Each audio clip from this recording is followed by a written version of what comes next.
अध्याय 38। मैं तांगसान के प्यार में पड़ने से पहले ही चूबाई के प्यार में पड़ जाऊंगी। आत्मा नगर। चूबाई ने जब बीबी डोंग को फिर से देखा तो वो सामने एक कुर्सी पर बैठी थी। उसके सामने मेज पर ढेर सारे उबाऊ दस्तावेज रखे थे। बीबी डोंग के हाथ में अभी भी एक दस्तावेज था, लेकिन ऐसा लग रहा था जैसे वो सो गई हो। इतने सारे दस्तावेज, मैं तो 1 मिनट में ही सो जाऊंगी। क्या आत्मा भवन का सर्वोच्च पादरी सचमुच इतना मेहनती है? चूबाई चुपचाप आगे बढ़ा, फिर बीबी डोंग के कंधों को सहलाया। हालांकि जैसे ही चूबाई ने बीबी डोंग को छुआ, वो अचानक जाग गई और उसकी आंखों में हत्या का एक तीव्र भाव उभर आया। लेकिन ये जानकर कि वो चूबाई है, उसकी निगाहें नरम पड़ गईं। ज़ियाओबाई, तुम वापस आ गई? चूबाई ने थोड़ा सिर हिलाया। गुरुजी, ये यात्रा काफी फलदायी रही। ओ, तुम मुझे अपनी उपलब्धियों के बारे में बताओ, बीबी डोंग ने मुस्कुराते हुए कहा। मैंने दुगुबो को भर्ती किया और 7 ट्रेजर ग्लेस स्टाइल स्कूल के साथ सहयोग भी किया। हालांकि वे सीधे तौर पर स्पिरिट हॉल का पालन नहीं करेंगे, लेकिन वे मेरे सुझावों को मान सकते हैं। इस तरह ये माना जा सकता है कि हमारे स्पिरिट हॉल ने 3 टाइटल डो लुओ स्तर की युद्ध शक्तियां प्राप्त कर ली हैं। दुगुबो बीबी डोंग की उम्मीदों पर खरा उतरा, जैसा कि चूबाई ने अपनी डायरी में पहले ही स्पष्ट रूप से लिख दिया था। सिर्फ 7 treasure glass style school? Bibi Dong को उम्मीद नहीं थी कि चूबाई सचमुच उन्हें भर्ती करने की क्षमता रखता है। 7 ट्रेजर ग्लेस स्टाइल स्कूल के साथ उन्हें सिर्फ वे 2 टाइटल डुओ लुओ ही नहीं मिले, बल्कि दुनिया के number 1 support system spirit 7 treasure glass style pagoda वाले कई स्पिरिट मास्टर्स भी मिले। अच्छा, वैसे क्या तांगहाओ ने बाद में तुम्हें कोई परेशानी दी? जैसे ही बीबी डोंग ने तांगहाओ का जिक्र किया, उसकी आंखों में हत्या के इरादे की एक झलक दिखाई दी। शुरू में उसे तांगहाओ से कोई शिकायत नहीं थी। उसे कियान जुंजी को गंभीर रूप से घायल करने के लिए तांगहाओ का शुक्रिया अदा करना पड़ा था, जिससे उसे कार्यवाही करने का मौका मिल गया था। हालांकि चूंकि तांगहाओ अब चूबाई को मारना चाहता था, इसलिए स्वाभाविक रूप से तांगहाओ के प्रति उसका रवैया शत्रुतापूर्ण था। दूसरे लोग तांगहाओ से डरते थे, लेकिन वो नहीं। तांगहाओ की शारीरिक स्थिति को देखते हुए वो शायद अभी कहीं स्वास्थ्य लाभ कर रहा होगा। चूबाई ने उदासीनता से मुस्कुराई। अगली बार अगर तांगहाओ मुझे परेशान करने भी आया, तो मुझे लगता है कि मेरे पास उससे निपटने के लिए पर्याप्त शक्ति होगी। बीबी डोंग सोच में पड़ गई, लेकिन चूबाई के शांत स्वभाव को देखते हुए उसने सिर हिला दिया। फिर भी उसे कम मत आंकना। तांगहाओ से निपटना आसान नहीं है, वरना वो आज तक जिंदा नहीं होता। तांगहाओ से निपटने के लिए हमें खुद कार्यवाही करने की भी जरूरत नहीं है। चूबाई को अचानक एक विचार आया और उसने कहा, अब चूंकि क्लियर स्काई सेक्ट तांगहाओ को पापी मानता है, अगर हम इस समय क्लियर स्काई सेक्ट के लिए और मुसीबत खड़ी करते हैं, तो वे स्वाभाविक रूप से तांगहाओ का दोषी ठहराएंगे। तब तक हमारे बिना तांगहाओ एक आवारा कुत्ता बन जाएगा। बीबी डोंग ने सहमति जताई। ये बुरा विचार नहीं है। मैं देख रहा हूं कि तुम्हारी शक्ति अब एक आत्मा राजा के करीब है। चूबाई थोड़ा शर्मिंदा हुआ। आखिरकार जब से उसने अपनी डायरी लिखना शुरू किया था, उसकी शक्ति तेजी से बढ़ती जा रही थी। और हालांकि पंगु कुल्हाड़ी और वीरानी अपनी अधिकांश शक्ति से प्रतिबंधित थे, लेकिन वे फिर भी उसे अपने सामने आने वाले किसी भी दुश्मन को मिटाने की अनुमति दे सकते थे। लगभग स्पिरिट हॉल में ये वापसी स्पिरिट किंग तक पहुंचने की तैयारी के लिए है। बीबी डोंग से कुछ देर बात करने के बाद चूबाई आराम करने चला गया। इसी समय गुई मे और यू गुआन भी आ गए। दोनों ने बीबी डोंग को चूबाई के कियान रेंशु के martial art soul true body को तोड़ने के एक ही दांव के बारे में बताया। हालांकि बीबी डोंग को पहले से ही पता था, लेकिन गुई मे और यू गुआन से यह सुनकर उसे अविश्वसनीय लगा। सेराफिम, जिसे निश्चित रूप से एक दिव्य श्रेणी की आत्मा कहा जा सकता है, फिर भी उसका martial art soul true body यूं ही टूट गया। चूबाई की दूसरी मार्शल आत्मा? मुझे आश्चर्य है कि वो क्या है। 30 स्तरीय आत्मा शक्ति अंतर से लड़ने की क्षमता रखती है। हालांकि ये उसके लिए एक अच्छी बात होनी चाहिए। और उसकी पहली स्पिरिट रिंग 1 लाख साल की स्पिरिट रिंग है। क्या ऐसा हो सकता है कि किसी स्पिरिट बीस्ट ने उसके लिए अपनी जान दे दी हो? लेकिन सिर्फ इसके बारे में बात करने से काम नहीं चलेगा। अब चूबाई के लिए स्पिरिट रिंग ढूंढने की तैयारी करने का समय आ गया है। ये सोचकर बीबी डोंग के चेहरे पर एक कड़वी मुस्कान आ गई। तुम्हारी पहली स्पिरिट रिंग 1 लाख साल की है। अगर बाद वाली रिंग्स 1 लाख साल से कम की हैं, तो ये बहुत बड़ी निराशा होगी। लेकिन इससे उसके लिए मुश्किल हो गई। इतने सारे 100 लाख साल पुराने आत्मा जीव उसे कहाँ मिलेंगे? अपने घर लौटने के बाद चूबाई ने अपनी डायरी लिखना शुरू कर दिया। तुम सचमुच नहीं कह सकते कि यू शियाओकांग उन सर्कस के करतबों से कहीं ज्यादा मनोरंजक है। मुझे लगा था कि ये आदमी कम से कम श्रेप ग्रुप के लिए तो खड़ा होगा, लेकिन खुद को निर्दोष साबित करने वाला पहला व्यक्ति यही था। अगर मैं अच्छा इंसान ना होता, तो दाई मुबाई की जान पहले ही जा चुकी होती। वो सचमुच हद से ज्यादा दोहरा मापदंड अपनाता है। वो मेरे साथ पुराने किस्से भी उछालना चाहता है। अगर तुम और बीबी डोंग साथ होते तो क्या होता? अगर बीबी डोंग भी होती तो भी मैं तुम्हारा एक हाथ अपंग कर देता। एक दिन मुझे बीबी डोंग को सचमुच दिखाना चाहिए कि तुम यू शियाओकांग किस तरह के इंसान हो, और वो तांग सान भी। जब मैं किसी दिन उसकी बुढ़िया को बाहर निकालूंगा तो देखूंगा कि वो कितना घमंडी हो सकता है। बस ये डायरी आईन के बारे में शिकायत नहीं कर सकती, वरना मैं उसे इस पात्री पिता के असली चेहरे दिखा दूंगा। यू शियाओकांग का तांग सान को शिष्य बनाना सिर्फ ये साबित करने के लिए है कि उसका गलत सिद्धांत सही है। लेकिन तुम्हारे बिना भी तांग सान, वो भाग्य की संतान, अभी भी बड़ी हो जाएगी। तुम्हें किस बात पर इतना गर्व है? दाई मोबाई ने जो कहा वो बिल्कुल सही था। एक 29वां निकम्मा व्यक्ति भी खुद को ग्रैंड मास्टर कहता है। बीबी डोंग जो आराम करने वाली थी, उसने भी डायरी की सामग्री देखी। वो काफी देर तक चुप रही और फिर धीरे से आह भरी। यू शियाओकांग, अब तुम मुझे अजनबी जैसा महसूस करा रहे हो। इस दुनिया में हर कोई मेरी आलोचना कर सकता है, सिवाय तुम्हारे, यू शियाओकांग। अब शियाओबाई और नाना मेरे सबसे गौरवान्वित शिष्य हैं। एक दिन शियाओबाई मेरी जगह लेगी और शायद स्पिरिट हॉल सचमुच गौरव की ओर बढ़ेगा। यहाँ तक कि कियान दाओ लियू भी इसे नहीं रोक पाएगा। इसके बारे में बात करते हुए मुझे बीबी डोंग और कियान रेंशु को भी अच्छी बातचीत करने देनी चाहिए। अगर ये दोनों माँ बेटी सुलह कर लें तो स्वाभाविक रूप से अच्छी बात होगी, लेकिन मुझे बस डर है कि कियान रेंशु, वो बड़ी छाती वाली नासमझ औरत, तांगसान के प्यार में फिर से ना पड़ जाए। उसने तो तांगसान की जानकारी भी अपनी मेज पर रख दी थी। कियान रेंशु, इस समय कियान रेंशु त्वेरकादाम से स्पिरिट हॉल की ओर चबाई को मारने के लिए उड़ान भरने वाली थी।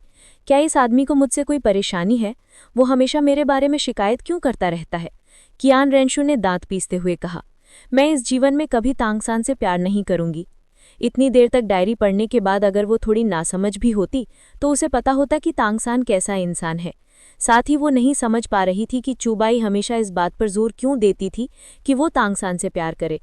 क्या तांगसान सिर्फ एक पाखंडी नहीं है? मैं उस बिगड़े चूबाई के प्यार में पड़ने से पहले ही पड़ जाऊंगी। जैसे ही उसने ये कहा, कियान रेंशु को तुरंत लगा कि कुछ गड़बड़ है। उसने जल्दी से अपना सिर हिलाया और ऐसा दिखावा किया जैसे उसने ऐसा कभी नहीं कहा हो।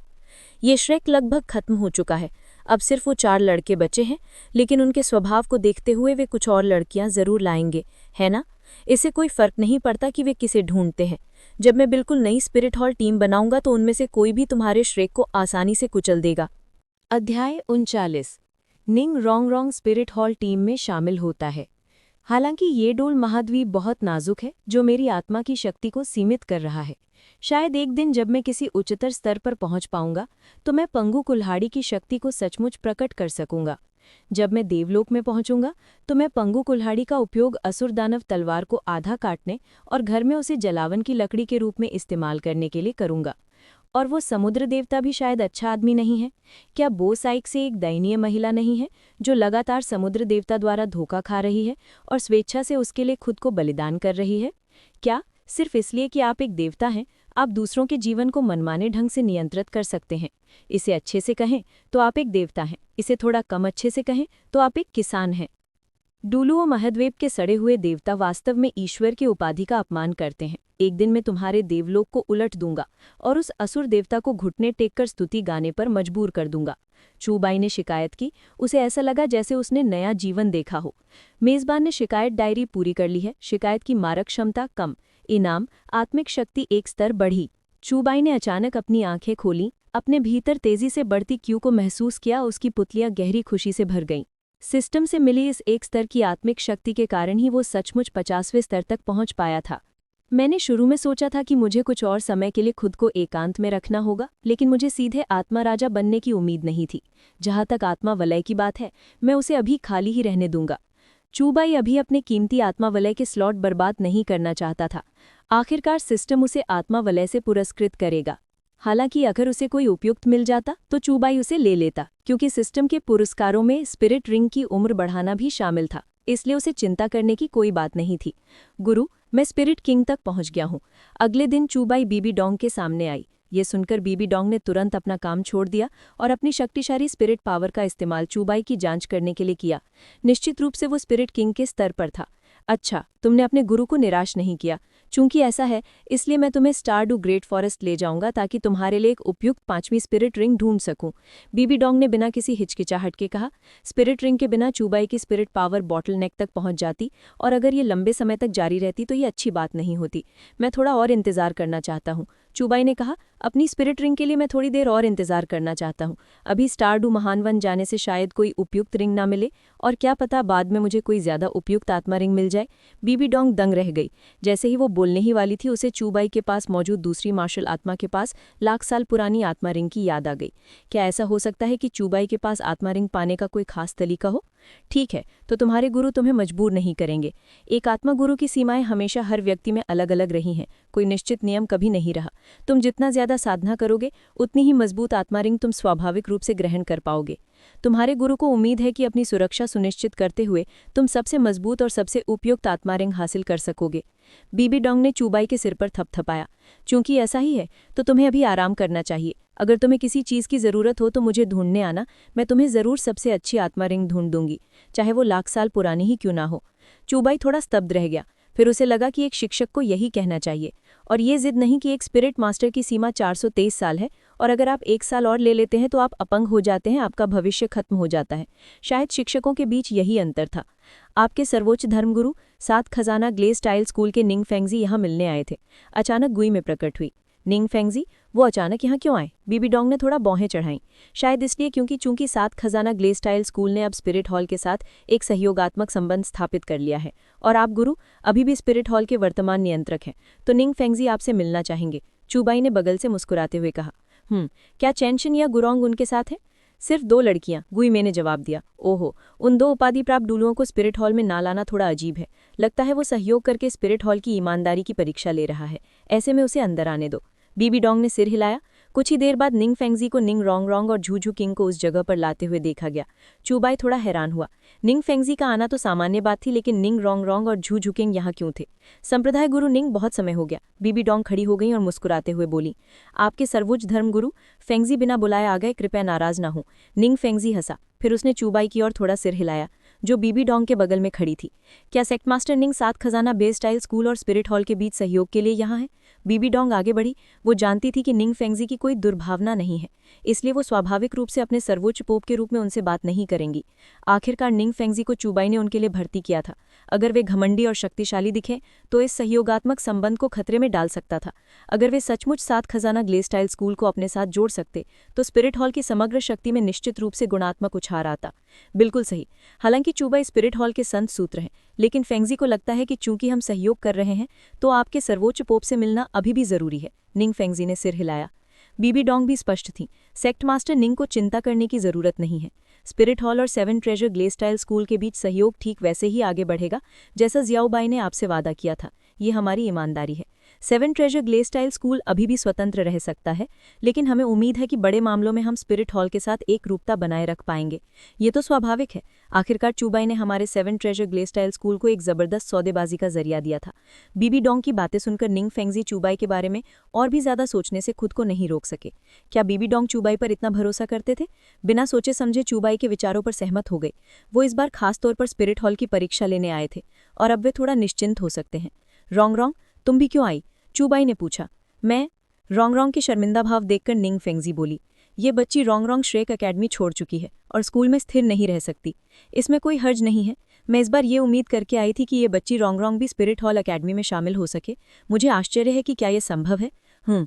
चूबाई ने आश्चर्य से निंग रोंग रोंग को देखा। हालांकि उसके मन में निंग रोंग रोंग को स्पिरिट हॉल टीम में शामिल करने का विचार था, लेकिन उसने ये उम्मीद नहीं की थी कि वो खुद उनके दरवाजे पर दस्तक देगी। स्पिरिट हॉल एकेडमी स्वाभाविक रूप से उसका स्वागत करती है। जियाओबाई को उसका मार्गदर्शन करने देने के बारे में क्या ख्याल है? बीबी डोंग ने सिर हिलाया। 7 खजाना ग्ले स्टाइल पैगोडा वाले स्पिरिट मास्टर को अपनी टीम में कौन शामिल करने से मना करेगा? झूझू किंग के बारे में क्या वो भी स्पिरिट हॉल टीम में शामिल हो रही है? चूबाई ने निंग रोंग रोंग से पूछा।